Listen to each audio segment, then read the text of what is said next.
আসসালামু আলাইকুম বড় ভাই, শরীরটা ভালো? হেই বন্ধুরা, ওয়েলকাম ব্যাক। আইয়া পড়ছি আমি। ওকে, বুঝছি, হয় নাই। আবার আবার আবার সো হ্যালো ভাই ব্রাদার, ওয়েলকাম ব্যাক। এবার মিলছে বলেন, শুরু করি। স্যার আপনি একটু বাইরে গিয়ে আবার ঢুকেন, আমরা আপনাকে দাঁড়ায় সম্মান করি। সো হ্যালো ভাই ব্রাদার, ওয়েলকাম ব্যাক। তো কেমন আছো তোমরা? তো এভরিওয়ান, বেশি দেরি করবো না, তো ভিডিওটা শুরু করা যাক। আজকে কথা বলবো কিছু বাংলাদেশের টপ মাগিদেরকে নিয়ে। টপ মাগিরা কারা তা হয়তো বা আপনারা নাও জানতে পারেন, তাদের কাছে পরিচয় করে দিতেছি আপনাদেরকে। তো লেটস গো।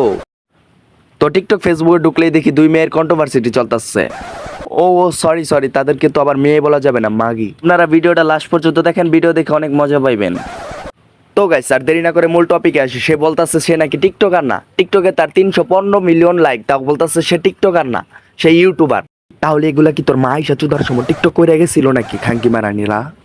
তো আবার দেখি বলতাছে তার মেয়ের নাকি 1 মাসের হাত খরচ আমরা চোখেও দেখি নাই। তো আমরা দেখবো কিভাবে? তুই তো তোর মেয়ের ব্যবসা করার জন্য মাঠে নামাই দিছস, তোদের টাকা থাকবো না, থাকবো কাদের? খাঙ্কি মারানিরা।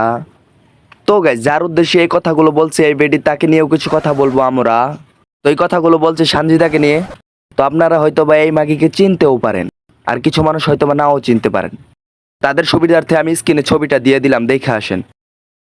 দেখেন গাইস, কতটা নষ্ট হলে মানুষ এগুলো করতে পারে, মা মেয়ে একসাথে নাচতে পারে। এই অসভ্য প্রাণীদের কথা আমি ভুলে থাকতে চাই। ও আমি তো আবার ভুলে গেছি, তারা তো আবার এমজি। দেখেন গাইস, দুই মাগি একসাথে ভিডিও করে, দুটোটাই এক কাটের মাল। ও আবার দেখি এগুলা ভিডিওর মধ্যে মিলিয়ন মিলিয়ন ভিউ পড়ে। আমরা কত মজাদার ভিডিও বানাই, তাও ভিডিওর মধ্যে 100-150-এর উপরে ভিউই যায় না। তো গাইস, ভিডিওটাকে ফটাফট লাইক কমেন্ট শেয়ার করে দিবেন। ইউটিউবে যারা নতুন আছেন আমার চ্যানেলটাকে সাবস্ক্রাইব করে দিবেন, আর যারা টিকটক থেকে দেখেন অবশ্যই ফলো দিয়ে পাশে থাকবেন। তো গাইস, পরবর্তীতে কাকে নিয়ে কিছু কথা বলতে হবে অবশ্যই কমেন্টে বলে যাবেন। তো গাইস, আজকের এই ভিডিওটা এই পর্যন্ত। সবাই ভালো থাকবেন, সুস্থ থাকবেন, আল্লাহ হাফেজ।